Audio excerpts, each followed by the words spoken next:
창세기 49장 22절부터 33절까지 보셨습니다. 오늘은 요셉은 셈 곁에 무성한 가지라 라고 하는 말씀의 제목으로 하나님의 말씀을 대언하겠습니다. 이런 노래 많이 들어봤죠? 너는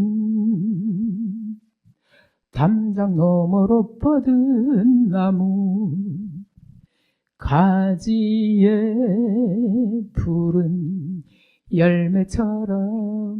왜 이 노래를 다 좋아할까요? 자기도 마치 요셉인 것처럼 생각이 돼가지고 요셉이 아닌데 너는 담장 너머로 뻗은 나무 가지에 푸른 열매처럼 하나님의 귀한 축복이 삶에 가득히 넘쳐날 거야. 그럴까요? 아우, 들을수록 가사가 마음에 탁탁 와서 닿고 마음에 들지요. 네. 야곱의 축복 중에 요셉에게 한 축복을 노래로 만든 것이죠. 솔직히 우리는 애굽이라는 나라의 총리가 된 요셉 외에 요셉의 다른 아들들에 대해서는 별로 관심이 없습니다. 그렇죠? 옛날에 우리 시골에 어떤 할머니는 애들이 6명인데 한 이름으로 불렀습니다. 우리 애도 이름을 잘 모를 때가 많은데 어떻게 남의 이름을 12명이나 알고 기억을 하겠습니까? 혹시 다 압니까? 야곱의 아들들의 이름을. 예. 이 정도는 알죠. 딸 이름은 그래도 알아. 딸이 한 명이니까, 티나. 그 다음에 다 모르는데, 다 몰라도 한 명은 확실히 압니다. 야곱의 12아들 중에 한 명. 누구? 요셉이죠. 예. 그래서 제가 다른 아들들을 다 뛰어넘고 요셉 이야기를 하겠습니다. 다른 아들들을 많이 뛰어넘었습니다. 요셉에게 한 야곱의 축복은 우리의 예상을 빗나가지 않는 것 같습니다. 왜냐하면 요셉에게 한 야곱의 축복이 길어요. 네. 다른 아들들보다 깁니다. 이 야곱의 축복 중에요, 좀 길게 한 게 있는데 그것은 유다하고 요셉입니다. 그래도 우리는 유다보다는 요셉에게 더 관심이 많죠. 왜요? 유다는 총리가 아니었잖아요. 그렇죠? 창세기 49장 22절부터 26절입니다. 요셉은 무성한 가지, 곧 셈 곁에 무성한 가지라. 그 가지가 담을 넘었도다. 활 쏘는 자가 그를 학대하며 적개심을 가지고 그를 쏘았으나 요셉의 활은 도리어 굳세며 그의 팔은 힘이 있으니 이는 야곱의 전능자 이스라엘의 반석인 목자의 손을 힘입음이라. 내 아버지의 하나님께로 말미암나니 그가 너를 도우실 것이요 전능자로 말미암나니 그가 내게 복을 주실 것이라. 위로 하늘의 복과 아래로 깊은 샘의 복과 젖먹이는 복과 태의 복이리로다. 내 아버지의 축복이 내 선조의 축복보다 나아서 영원한 산이 한없음같이 이 축복이 요셉의 머리로 돌아오며 그 형제 중 뛰어난 자의 정수리로 돌아오리로다. 우리가 20절, 21절을 보면요. 아셀에게서 나는 먹을 것은 기름진 것이라. 그가 왕의 수라상을 차리리로다. 21절을 보면 납달리는 노인 암사슴이라. 아름다운 소리를 바라는도다. 하고요. 한 절로 아니면 한 줄로 딱딱 끝나고 있습니다. 그렇죠? 근데 요셉은 22절부터 26절까지 나오고 있습니다. 네. 22절에 보면 요셉은 무성한 가지, 곧 셈 곁에 무성한 가지라. 그 가지가 담을 넘었도다. 그랬습니다. 네. 셈 곁에 무성한 가지는 풍성한 복을 말합니다. 셈은 한 곳을 막으면 다른 곳으로 터집니다. 셈 곁의 가지는요, 가뭄이 와도 마르지 않습니다. 그래서 시편 1편에도 보면 복 있는 사람은 뭐라고 그래요? 시냇가에 심은 나무와 같다고 그러죠. 물이 흐르는 시냇가에 있으니까 어떻습니까? 마르지 않고 열매를 맺지요. 그래서 복 있는 사람은 시냇가에 심은 나무와 같다고 그랬습니다. 네. 그런데 요셉이 뭐라고요? 셈 곁에 무성한 가지라고 그러죠. 네. 셈 곁의 가지는 가뭄이 와도 마르지 않습니다. 우리 시골에도 그런 셈이 있었습니다. 그 셈은요, 이름도 굿셈이었습니다. 그래서 가뭄이 와도요, 마르지 않았습니다. 예. 정말 신기하다고 생각했습니다. 샘솟듯이 솟아나 정말. 네. 불모지에 있는 나무와 샘 곁의 나무는 완전히 다릅니다. 그 성지순례를 가잖아요. 광야에 나무가 하나씩 서 있습니다. 어쩌다 하나씩 서 있는데 가시나무예요. 그런 데서 뭔 열매가 있을까요? 없습니다. 네.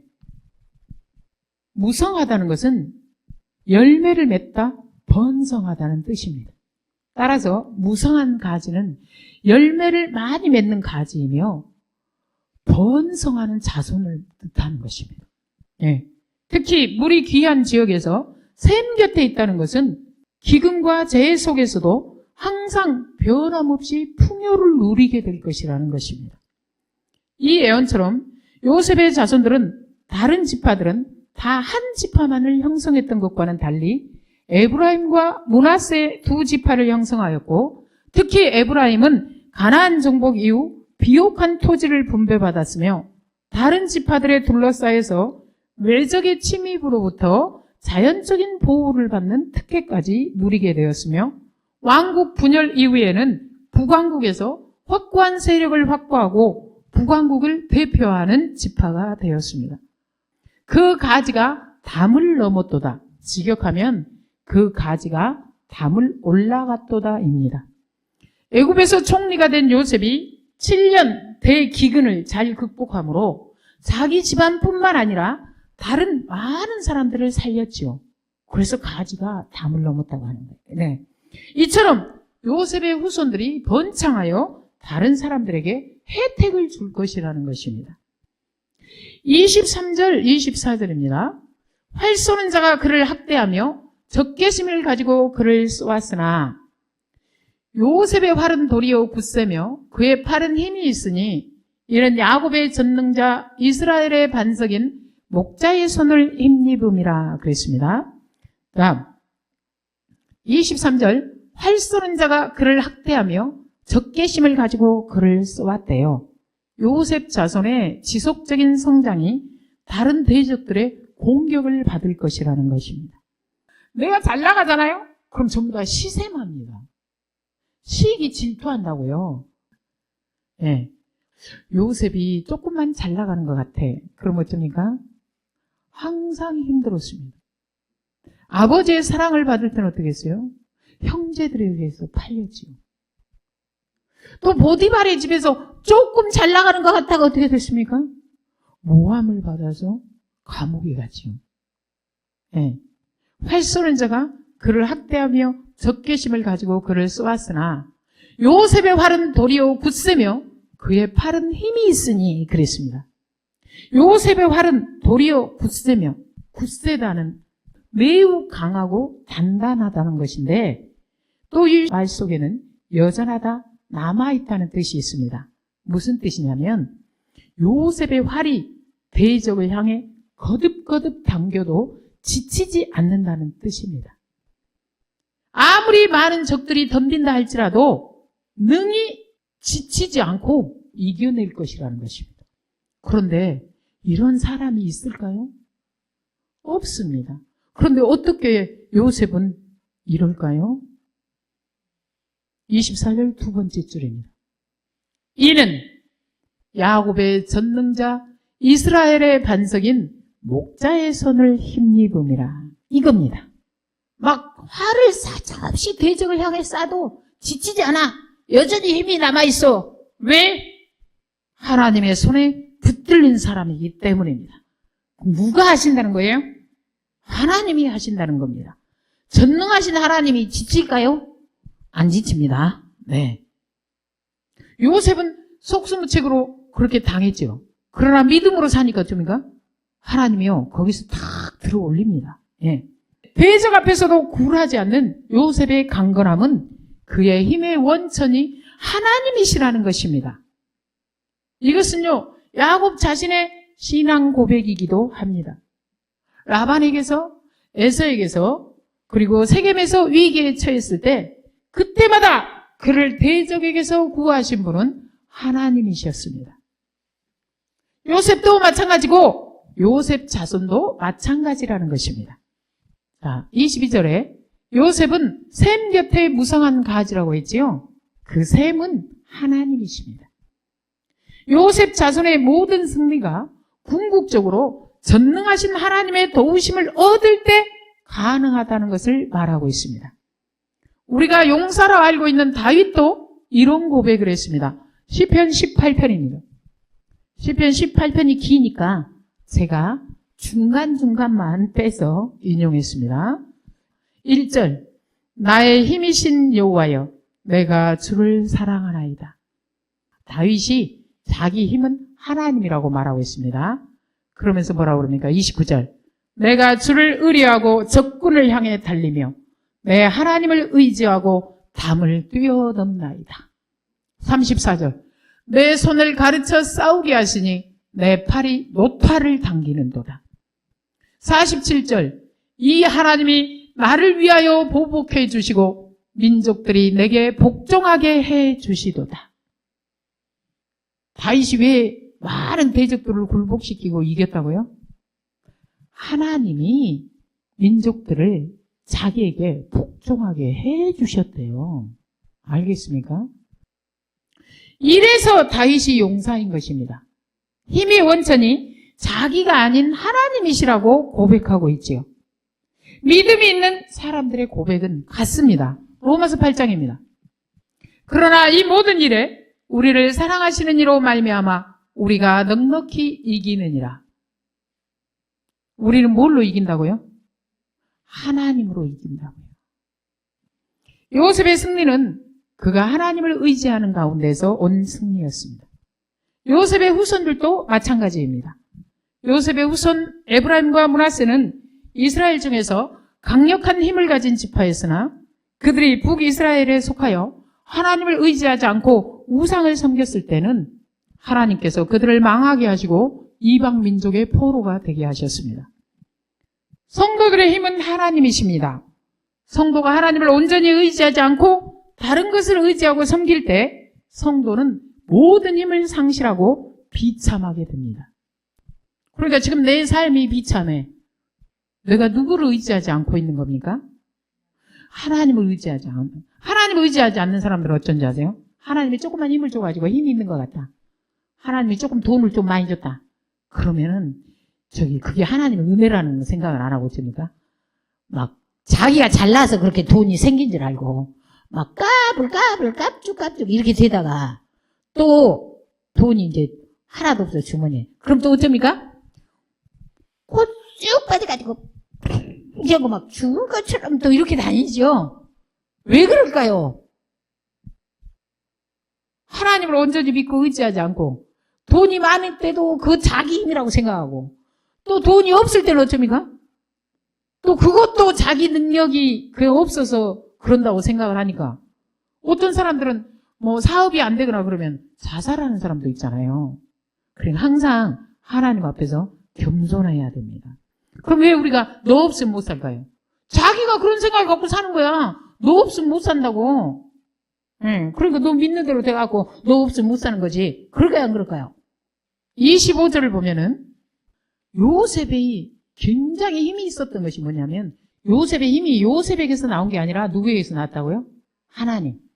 그래서 이는 야곱의 전능자 이스라엘의 반석의 목자의 손을 힘입음이라 그랬죠. 24절에 25절에 내 아버지의 하나님께로 말미암나니 그가 너를 도우실 것이요 전능자로 말미암나니 그가 내게 복을 주실 것이라. 그러죠. 너뿐만 아니라 내 아버지의 하나님. 야곱은 자신이 하나님의 보호를 받았음을 말하고 있습니다. 야곱은 그의 인생 여정에서 그와 함께 하셨던 하나님을 누차 강조하고 있습니다. 야곱의 전능자, 이스라엘의 반석인 목자, 이스라엘이 야곱이죠. 예. 내 아버지의 하나님. 여러분도 죽기 전에 자손들에게 이렇게 말할 수 있습니까? 이렇게 말할 수 있어야 합니다. 내 아버지의 하나님께로 말미암나니 그가 너를 도우실 것이요 전능자로 말미암나니 그가 내게 복을 주실 것이라. 야곱은 요셉의 후손들이 그들이 대단해서 그들이 잘나서 번성할 것이 아니라 하나님이 그들을 도우심으로 번성할 것이라고 합니다. 야곱은 요셉의 번성도 하나님에게서 왔다고 말하고 있는 것입니다. 요셉은 어디까지나 샘 곁에 무성한 가지인 것입니다. 알겠습니까? 권사님은 그런데 왜 떡하면 조금 그럼 그럴까요? 샘 곁에 안 있나 봐. 저 우상은 뭐라고 그랬어요? 터진 웅덩이라고 그랬죠? 샘 곁에 무성한 가지가 돼야 돼요. 샘은 누구라고? 하나님이라고요. 예. 여러분은 여러분 중에 잘난 아들이나 딸이 있으면 이런 고백을 할 줄 압니까? 네가 잘난 게 아니야. 하나님이지. 이렇게. 아니면은 잘난 그 아이가 자기 힘으로 잘난 줄 알고 축혀 세우고 세상적으로 뛰어나지 못한 아이들은 무저 취급합니까? 하나님 없이 세상적으로 잘 나가는 것은요, 오히려 위험한 것입니다. 과거에는 우리 모두가 세상적인 가치관 속에서 그렇게 살았다 할지라도 이제는 말씀을 듣고 우리의 믿음이 자라나서 믿음으로 세상을 그리고 자녀들을 볼 줄 알아야 합니다. 믿음의 눈으로 볼 때 새롭게 그리고 제대로 다시 보일 것입니다. 전능하신 하나님이 함께 하실 때 25절 세 번째 줄에 보면 위로 하늘의 복과 아래로 깊은 샘의 복이라고 그러죠. 위로 하늘의 복은 구체적으로 적절한 시기에 내리는 적절한 양의 비를 말합니다. 알맞은 일조량과 온도 그리고 이슬과 적당한 바람 등과 같은 그런 혜택을 가리킵니다. 아래로 깊은 샘의 복이라고 그러죠. 샘이나 지하수를 가리킵니다. 옛날에는 이런 샘이나 지하수를 팠지요. 예. 강수량이 절대 부족한 근동지방은 물이 매우 귀하기 때문에 샘, 우물을 소유한다는 것은 생사와 관련된 매우 중대한 것이었습니다. 따라서 물의 근원을 쉽게 찾아 물을 마음껏 사용할 수 있다는 것은 큰 복이었습니다. 요즘에 우리가 그 유튜브 같은 데 보면 중간중간에 도와주세요 그런 거 나오죠. 아프리카의 어떤 아이는 오늘도 꾸정물을 마십니다. 이 아이가 맑은 물을 마실 수 있도록 샘을 파는데 힘을 보태주세요. 그런 거 못 봤어요? 아주 물을 물 쓰듯 살고 계시는 여러분, 물을 물 쓰듯 쓰면서 그때마다 하나님께 감사합니까? 저는요, 그런 그 광고를 보면서요, 물을 물 쓰듯 쓸 때마다 정말 감사합니다. 이게 왜 은혜입니까? 그 아이는 오늘 또 멀리 꾸정물 받으러 가고 있잖아요. 그래서 묻잖아요, 제가 권사님께. 물을 물 쓰듯 하시는 여러분, 쓰면서 감사하십니까? 지금 생각해보니까 갑자기 막 감사해요. 감사한 겁니다. 예. 우리 어렸을 때만 해도 생각해보세요. 물 들어 다녔어요. 예. 그것도 샘이 가까운 데 있잖아요. 그럼 감사한 일이야. 뭐가 복이라고요? 위로 하늘의 복과 아래로 깊은 샘의 복. 그 다음 뭐가 나옵니까? 젖먹이는 복과 태의 복이리로다 그러죠. 이게 얼마나 큰 복인지 이제 우리 모두가 조금씩 실감하고 있지요. 많은 자손의 복이잖아요. 예. 저도 잘 몰랐다가 말씀에 눈이 뜨이면서 더 크게 실감합니다. 왜 우리 모두는 아이들이 많았을 때 감사할 줄 몰랐을까 이러면서. 우리가 어렸을 때는 아이들이 천대받았습니다. 그 대표적인 세대가 우리 세대입니다. 베이비붐 세대. 예. 아이들이 어딜 가나 바글바글 했습니다. 그게 복임을 알았습니까? 그때는 몰랐지요. 지금 야곱이 다산의 축복을 하고 있습니다. 젖먹이는 복과 태의 복. 주 안에서 양육을 잘해야 합니다. 그렇지 않으면 어떤 것도 복이 아니라 저주입니다.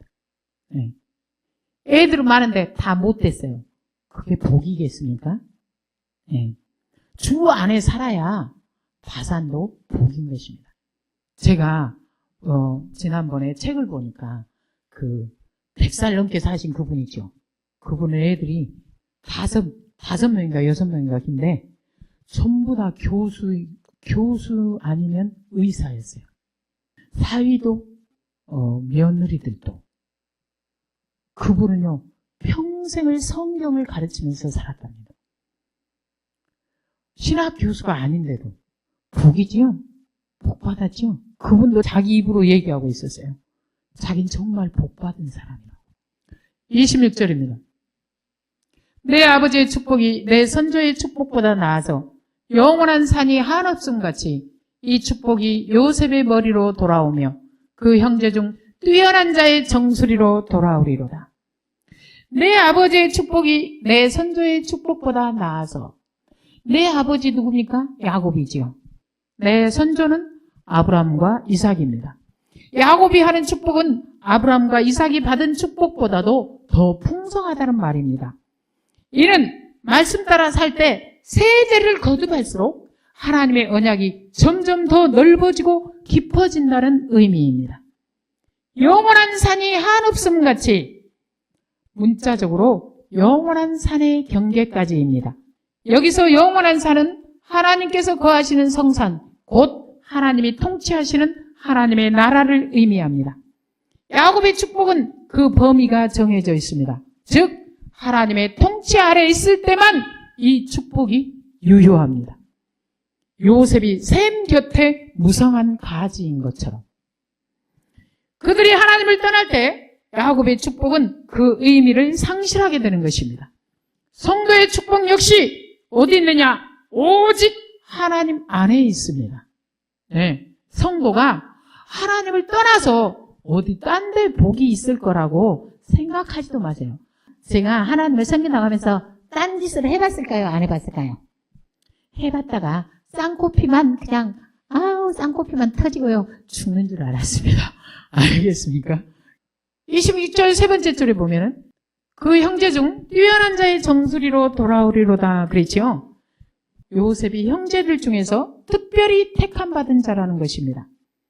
요셉이 자기 입으로 그랬죠. 하나님이 생명을 구원하시려고 나를 당신들보다 먼저 보내셨다고. 그런즉 나를 이리로 보낸 이는 당신들이 아니오 하나님이시라 그랬죠. 그러면은 누가 자기를 택했다는 얘기입니까? 하나님이 택했다는 거죠. 요셉은 그의 형제들보다 경건한 자였으며 7년 대기근에서 많은 생명을 구하고 언약의 백성인 이스라엘이 큰 민족을 이루도록 하기 위해 성별된 자였습니다. 이런 성별된 자에게 큰 복이 임하는 것입니다. 27절은 베냐민에게 한 축복입니다. 베냐민은 물어뜯는 일이라 아침에는 빼앗은 것을 먹고 저녁에는 움킨 것을 나누리로다. 베냐민은 물어뜯는 일이래요. 여기서 물어뜯는다는 것은요, 갈기갈기 찢다, 삼키다 라는 뜻입니다. 육식동물이 먹이를 잡아 그 살을 찢고 먹어버리는 것을 나타내는 말로 베냐민 지파는 무척 무례하고 호전적인 기질을 가지고 있었다는 것입니다. 아침에는 빼앗은 것을 먹고 저녁에는 움킨 것을 나누리로다 그러죠.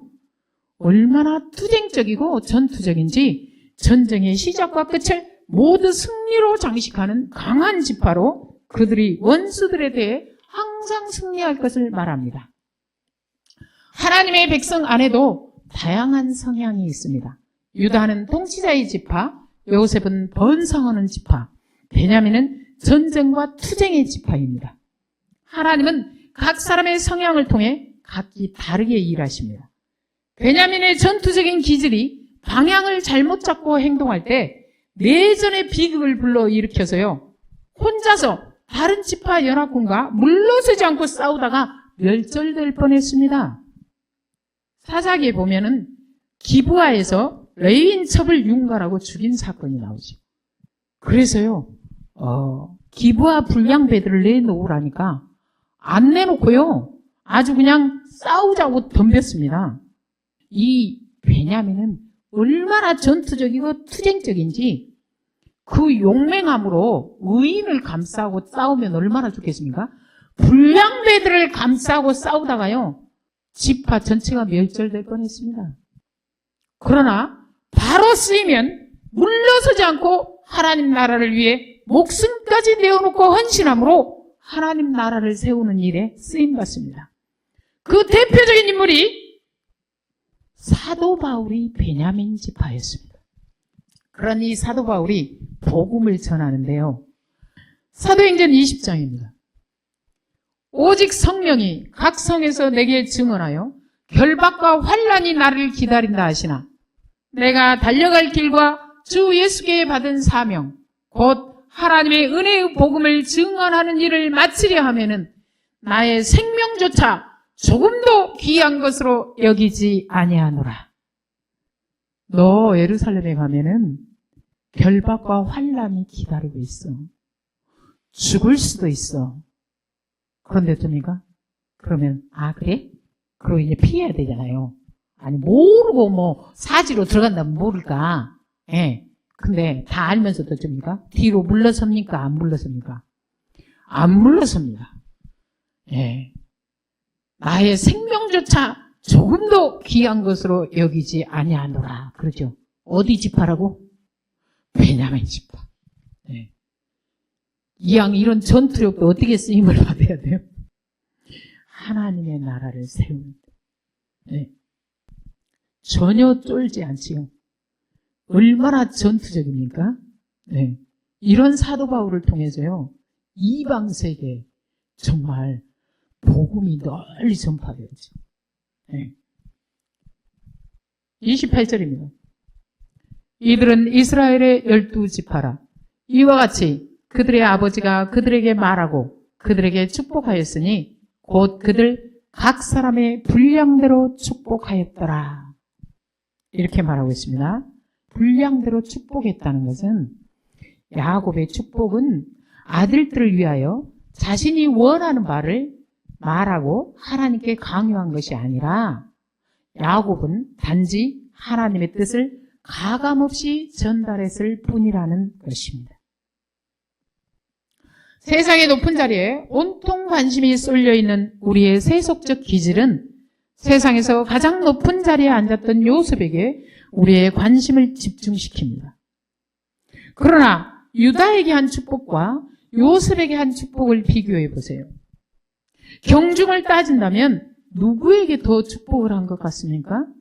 우리는요, 고개를 갸우뚱갸우뚱 하면서 봅니다. 유다인 것 같기도 하고 요셉인 것 같기도 하지요. 그러나 잘 들으세요. 더 중요한 것은 다른 사람에게 한 축복을 세기 전에 내가 지금 그리스도 안에서 살고 있느냐가 더 중요하다는 사실입니다. 우리 집은 모태 신앙도 아니고 그런 말할 필요 없어요. 지금 내가 제대로 주 안에서 믿고 사느냐, 그게 중요한 겁니다. 예. 막 우리 집안에는 순교자도 있어 이렇게 자랑하는데 지금 살고 있는 게 왜 개판이야? 그럼 그게 무슨 소용이 있습니까? 아무 소용이 없습니다. 예. 사도 바울이 어느 지파라고요? 베냐민 지파라고요. 장자가 자주 바뀌죠. 루벤이었다가 요셉으로, 요셉에서 다시 유다로. 자, 이게 무슨 뜻이냐면 인간들은 다 그리스도의 모형일 뿐이지 진짜 장자는 아니라는 것입니다. 진짜 하늘의 장자는 예수 그리스도입니다. 따라서 믿음이 좋은 인간의 좋은 점을 벤치마킹은 하십시오. 그러나 어떤 특정 인간을 높이 올려서 사람을 흠모하거나 어떤 사람은 유다 편, 어떤 사람은 요셉 편 이렇게 나눠서 사람을 흠모하거나 숭배하지는 마십시오. 오직 예수 그리스도를 믿고 섬기십시오. 이런 사람들은 그리스도의 모형에 불과할 뿐입니다. 기도하겠습니다. 하나님 아버지 감사합니다. 오늘도 생명의 말씀으로 채워주셔서 감사합니다. 너희가 그리스도와 함께 다시 살리심을 받았으면 위의 것을 찾으라고 했는데 아직도 저희들이 세속적인 기질과 세속을 향하는 눈과 야망을 버리지 못해서 자꾸 요셉에게 기울어지는 저희들의 모습을 봅니다. 하나님 아버지, 저희들의 몸과 마음이 요셉을 향하여 기울어지는 것이 아니라 주를 향하여 기울어지게 하여 주시옵소서. 예수 그리스도를 바라보게 하여 주시옵소서. 주님을 닮아가게 하옵소서. 오직 주님만 바라보며 믿음으로 승리하게 하옵소서. 예수님의 이름으로 기도합니다. 아멘.